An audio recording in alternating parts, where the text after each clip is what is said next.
અમદાવાદના નારણપુરા વિસ્તારમાંથી એસઓજી પોલીસે 25.68 લાખનો ડ્રગ્સનો જથ્થો ઝડપી પાડ્યો છે। મળતી માહિતી મુજબ અમદાવાદના નારણપુરા વિસ્તારમાંથી મેફેડ્રોનનો જથ્થો ઝડપાયો હોવાના સમાચાર સામે આવી રહ્યા છે। એસઓજીની ટીમે નારણપુરા જૈન દેરાસર નજીક એલિફન્ટા સોસાયટીના 14મા માળેથી 25.68 લાખનો ડ્રગ્સનો જથ્થો ઝડપી પાડ્યો છે। એસઓજીએ જિગ્નેશ પંડ્યા નામના આરોપીના ઘરેથી 256 ગ્રામ 860 મિલીગ્રામ ડ્રગ્સ જપ્ત કર્યું છે। સમગ્ર મામલે કુલ 7 આરોપીઓ સામે પોલીસ ફરિયાદ નોંધાઈ છે, જ્યારે અન્ય 5 આરોપીની ધરપકડ કરવામાં આવી છે।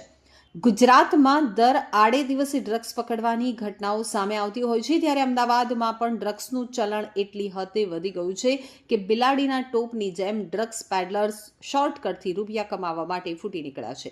એસઓજીની ટીમે નારણપુરા જૈન દેરાસર નજીક એલિફન્ટા સોસાયટીના 14મા માળેથી 25.68 લાખનો ડ્રગ્સનો જથ્થો ઝડપી પાડ્યો છે।